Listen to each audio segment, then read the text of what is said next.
every year that Joe Douglas has been the general manager of the New York Jets, he's made a deal ahead of the trade deadline, and this year was no different. Let's get into it.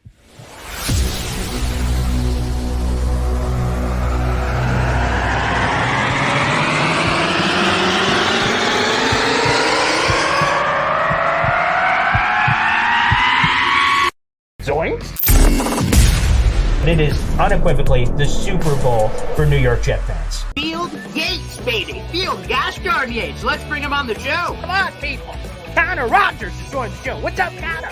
But Trevor gosh darn Sycamore, baby. For me, personally, my favorite New York Jet of all time. Wow, it's great to be on. What an intro that was right there. Paul, nobody does an intro like you, man. Paul, you give the best intro of literally any podcast that I've ever been. I'm gonna lose my gosh darn bananas.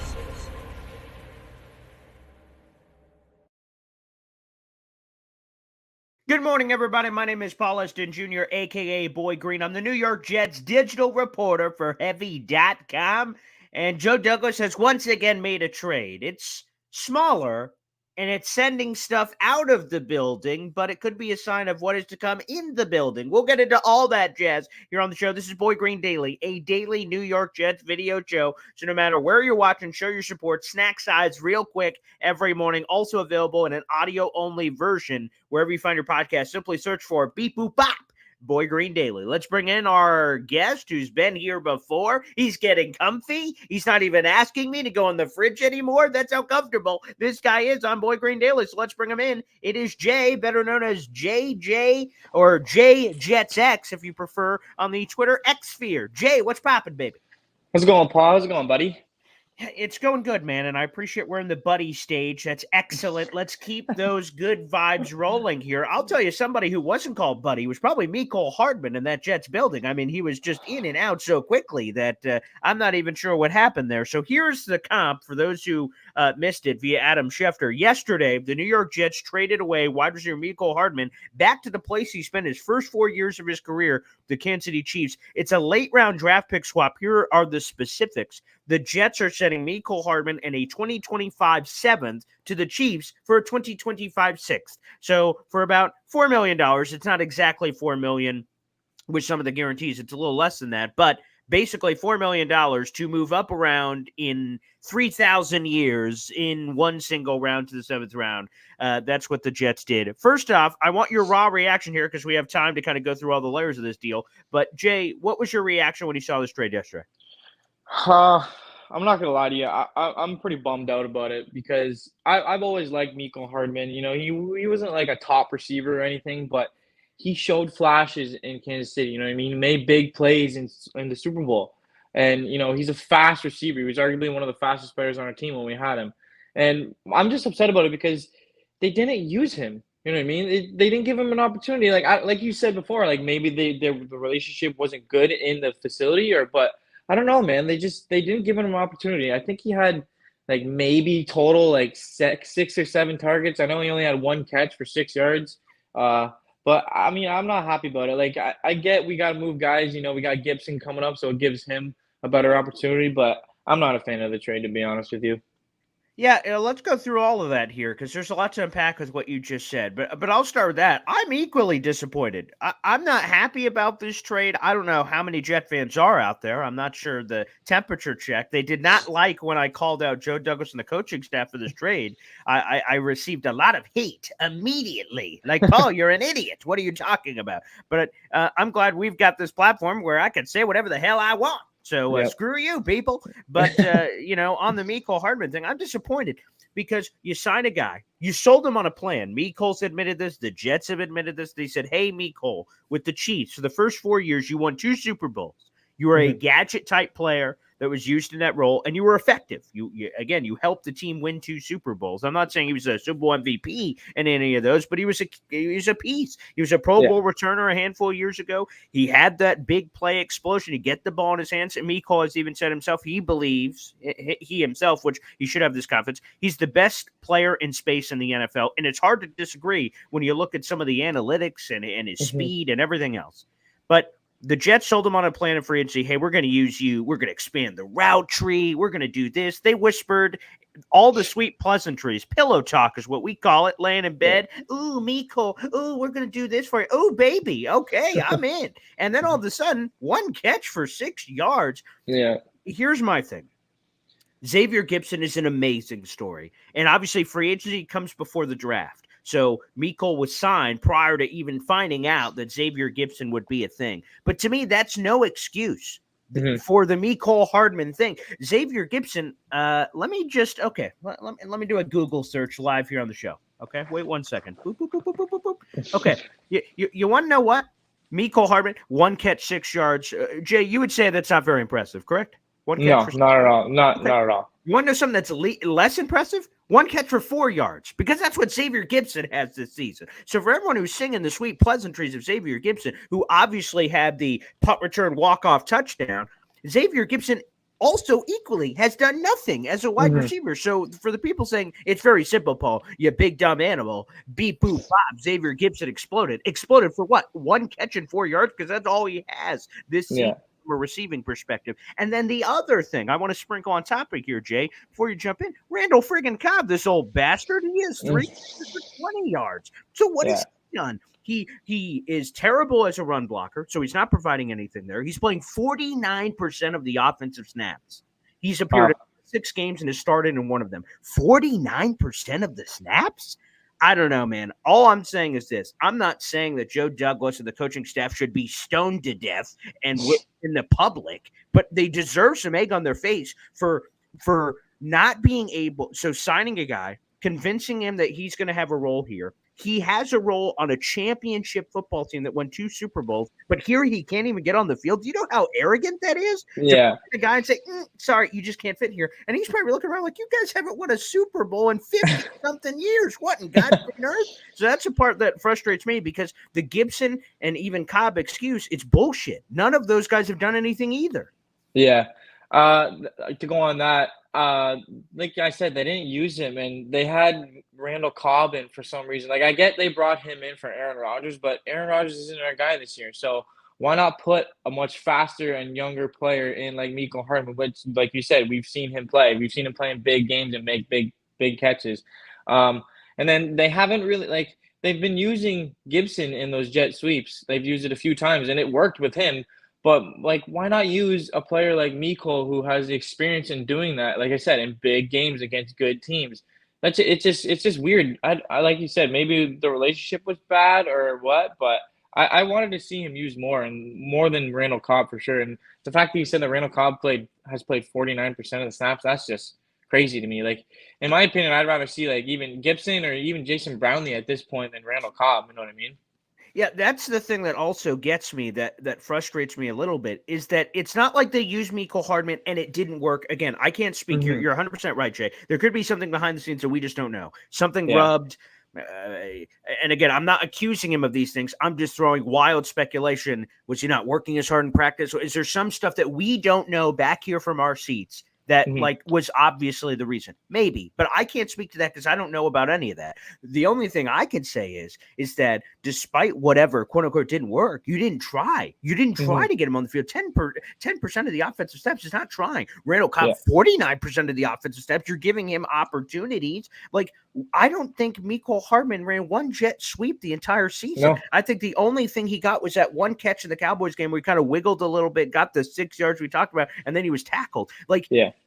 And I would feel much differently about this situation if you attempted to use Mecole Hardman and then he just wasn't as fast, or for some reason it didn't click on an on-field perspective. But we never saw it. You never tried it. And I would love to know why you didn't try, because I feel pretty confident now he's back with the Chiefs, which, by the way, not that I'm some sort of genius. I am, of course, but not for that reason. I said Mecole Hardman back to the Chiefs seems like the easiest deal in NFL history. I said that minutes after the trade rumors started, let's just slap a return center back and go. I'm sure he's going to have some pop plays for the Chiefs, and Jeff fans are going to be like, so he can play football. Oh, yeah. Interesting. I just that's frustrating for me because they didn't give him a chance. Yeah, I agree. Like I said, I've been a Mecole Hardman fan since he came into the league. I always liked him, and when they signed him, I was like, oh man, him and Rodgers are gonna have a really good connection, and they did. Like in training camp, seemed like he was getting a lot of passes, but like I don't understand how just having a different quarterback just eliminates a player, and like Yeah. him as well. Like he's fast. He's arguably one of the fastest players in the NFL. Yes. And he's made plays, and they just didn't use him, which it just bugs me. You know what I mean? Like, it's different with Dalvin Cook. I know that they're trying to trade Dalvin Cook, but they're using Dalvin Cook. They're giving him opportunities, and he hasn't done anything with those opportunities. But with Mecole, like I said, they haven't done anything to give him the opportunity. And like, I think Zach targeted him twice against the Eagles. And I'm not gonna lie to you, he did kind of look lazy on those couple routes. The one ball was a little bit overthrown, but like you said, we just don't know. Like, he seemed like he had a good attitude, because I remember when the trade rumors came out, he was talking in the locker room and he was positive. He's like, whatever happens, happens. It's a business. You know what I mean? He understood. So it's a weird situation, man. I just don't get it. Yeah, to your point, I saw that same interview in the locker room, and he handled it like a champ, saying, hey, I can only control what I can control. They put me on the field. I want to make plays. They don't. Hey, I'm going to support my teammates. So he said all the right things. I have a comment in here from Nicholas, so I just want to bring this up to bring some clarity on our Facebook page. Again, we're streaming live simultaneously in 3 places: Heavy on Jets, my YouTube channel, youtube.com/boygreen25, and on Twitter as well. And he says, Mecole Hardman wanted out, ? Perhaps Hardman saw it as a gift being underutilized, and he did. Let's clarify. Okay, after Hardman was not being used, he went like, well, if you're not going to use me, then trade me. And according to Rich Cimini, he, quote unquote, complained, was the word Rich Cimini used, both to the Jets management and then directly to Rich Cimini, that, hey, like, I wouldn't be mad if y'all traded me. And again, the perfect place of going back to the Chiefs. So yes, that is true. Hardman wanted out, but he signed there initially because they sold him on a plan to use him. So he chose to join the Jets. He had multiple offers in free agency. And then he said, no, I want to go to the Jets. And then after the Jets effed him by not using him, they said, okay, now I want out. So no.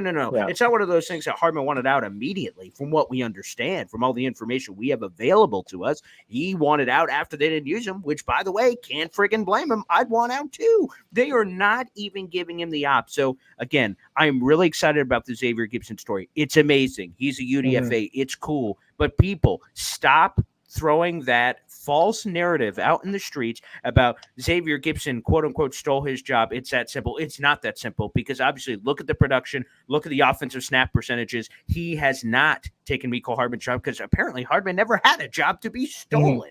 So that part is a little bit frustrating. So we've seen one deal, and I mentioned it in the mini cold intro, Jay, that with this deal, Joe Douglas has made a deal ahead of every NFL trade deadline that there has ever been, with Joe Douglas as the general manager of the Jets. What other moves do you want to see? I mean, I think we got to get, honestly, now I feel like we got to get a receiver. You know what I mean? Like, Garrett Wilson is still our number one receiver. Lazard's been actually pretty good for us this year, but I don't know, man. Those are the only two guys we got. I don't trust Cobb. You know what I mean? He hasn't really shown us anything this year. I feel like they should maybe go after either Judy or Cortland Sutton. You know what I mean? The Broncos are trying to have a fire sale, so I mean, why not? I've seen some stuff that could be an option, but I think wide receiver, or obviously, offensive lineman, because I know you talked to I think it was Rich Cimini or something, and he reported that his quadricep or something he's going to be ruled out for a while. So that's a big loss. You know what I mean? He was showing a lot of flash in his rookie season. So I think either wide receiver mainly or offensive tackle. I don't think they're going to trade for a quarterback. I think they're going to ride with Zach. I still see people saying they should trade for a quarterback, but they're going to ride with Zach. He's doing fine right now. Yeah, let's show this up on the big screen. We'll go into the Joe Tippmann thing. I think we'll probably pop that up on the show tomorrow. But I do want to throw this one up. This was from Zach Rosenblatt. This is on your screen. So Zach Rosenblatt, in an article for The Athletic, it's linked on this tweet. He said, he mentioned a couple of things the Jets can do if they want to make an aggressive playoff push. And he listed all these different reasons. Do this, do this, do this, do this. And then one of them was go get a wide receiver. And he listed a bunch of names you could go get ahead of the NFL trade deadline. Now, I will preface, as you're looking at this, you're like, where's Devontae Adams? Where's this? Although Schefter just had a tweet this morning that Devontae Adams is really pissed off about his diminished role. So maybe he will enter the mix, but that seems more like an offseason thing. But regardless, you're not seeing those crazy, sexy names on here. However, I still think some of these guys could contribute. Here are the names Zach Rosenblatt mentioned in no particular order. Baltimore Ravens wide receiver Rashad Bateman, Carolina Panthers receiver Terrace Marshall. Both of the Denver Broncos receivers, that's Jerry Jeudy and Cortland Sutton, and then Chicago Bears wide receiver Darnell Mooney. And going through these real quick, Rashad Bateman, no thanks. Former first rounder, always injured, can't catch a ball. And the last time I checked, that's a prerequisite to playing wide receiver, being able to catch the football. Yeah. So no thank you. Terrace Marshall's kind of interesting. He's a young guy, but he's very low on the scale for me. I'm not really interested. Those final three names, that intrigues me. Obviously, you have the Nathaniel Hackett connection to both Jerry Jeudy and Cortland Sutton from his time with the Denver Broncos last season. So they know the scheme. They know the system. That should be a smoother transition for either one of those guys. I kind of prefer Sutton because of the big body, but Jeudy in the slot would be kind of interesting. And Darnell Mooney's a deep threat. So any of those three move the needle. They don't move the needle in the same way as a Devontae Adams would, obviously. But those are the names that stick out to me. Same for you. Are there anyone else on that list that tickles your fancy? I honestly, I can't see the screen. I thought that was Chase Claypool for a second. I was like, oh my God, no. Oh, no. But, Yeah, that's okay. Like I said, I really like Cortland Sutton. I think he's good. And like you said, he's played in Hackett's system. Jeudy is another good receiver I always liked, but, he hasn't really shown too many flashes this year. But then again, the Broncos aren't the best team. Mm-hmm. So I agree with the Rashad Bateman thing. He's too injured. And like you said, he doesn't really, he drops a lot of balls. Darnell Mooney is pretty good, but I don't know enough about him to say anything. But I do agree that we do need to get a receiver. Terrace Marshall, actually, I'm a big fan of Terrace Marshall because I'm an LSU fan. So whenever they talk about LSU guys, I get excited. But, I mean, whatever can help us. I do think we need a receiver, though. We just traded away Mecole. Like, I know they haven't used him, but it's still, like, there's a hole there now. And especially because we lost Corey Davis, which that was a big loss. A lot of people aren't playing that. Like, that was a huge loss for us. So, yeah, I agree. I would say on the wide receiver front, especially when you look at the numbers, even if you don't look at the numbers, you'll come to the same conclusion. But looking at the numbers reaffirms this. There's Garrett Wilson on the top of the chart, and he looks phenomenal. He's going to be a superstar. I love Garrett Wilson. And then there is a massive gap between him and the next guy on the list. The next guy, from a statistical perspective on the list, is Allen Lazard. And unfortunately, I've been very underwhelmed by the Allen Lazard experience. Drop balls. The penalty that called back the massive Garrett Wilson play. Yeah. I'm not saying it's over. He got paid $44 million, but I've been very underwhelmed by Allen Lazard so far this season. And then the next leading receiver after that is Randall Cobb with 20 yards. It's unbelievable. You have Garrett Wilson who's in the 300s. You have Allen Lazard who's in the 200s. I'm talking about receiving yardage. And then you have Randall Cobb. So it's like non-existent. So you need another guy. And again, it can be sexy. It could be Devontae Adams. It could be a Cortland Sutton, Jerry Jeudy, or even for Jay and his LSU pride, it could be Terrace Marshall. I would have preferred a different LSU receiver named OBJ in the offseason. I know he hasn't been healthy, but I love OBJ. So that I was advocating the hell out of that, but obviously that hasn't worked out for the Ravens so far. But nonetheless, they need another guy. That would be one of the things that I would definitely chase. If I was a New York Jets. And Nick Russo brings up this comment, Lazard is a 3, not a 2. Well, right now he's a 2 on the Jets, but maybe if you get a reasonable 2, again, maybe it's all hoopla after Garrett Wilson, and it doesn't matter. As long as you have capable guys who can consistently catch the football, maybe you feel different. So even if you move him down in the pecking order with a new trade acquisition, right now they don't have a guy that is. So I'm hearing a lot of people say he's a 3, not a 2. Well, he's playing as a 2 right now, so maybe get a more capable guy in there and he could go to a more familiar role. So we'll see. And if he's a 3, $44 million for a 3 is a little pricey, but here nor there. But then again, like, think about it. Why not give Jason Brownlee an opportunity? Sure, that's a great example. A lot of people have brought that up. I like that. Yeah. Like, he's a bigger body. We saw him make plays in training camp in the preseason. So, but then again, like, I wouldn't mind them training for receivers just if the price is right. Like you said about Devontae. If we get Devontae, they're going to have to give an arm and a leg. We all know that. And we don't really have an arm and a leg to give them, you know what I mean? So it's better to wait till the offseason when, Aaron Rodgers is back too. He's throwing again. And actually, who knows? He might even be coming back this year. We don't know. We don't know, man. He's walking, he's throwing balls. We just don't know. But then again, like, we look at the offensive line. Do you think that they need to bring in somebody on the O-line? Like, I know they brought Lyall Collins in, but I don't think anything happened with that because I know the Giants brought him in as well and they didn't sign him. So maybe he's just too banged up and you know what I mean? I don't know. But what do you think about the offensive line? Yeah, offensive line for sure. In any level, to be honest with you. So Lyall Collins is an offensive tackle, so that would make sense. Dwayne Brown is eligible to come off of IR Yep. after the bye week, so maybe that's Yep. factoring into their decision making. They don't want to bring another guy in, but losing ABT is massive.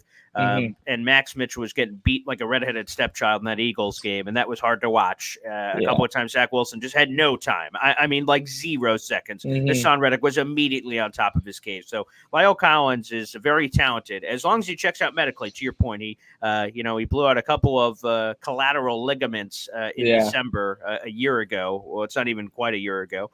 So as long as he's healthy and he's supposing that he is based on some of his workout videos and things that are coming out. So he's interesting to me. I wouldn't mind a guard.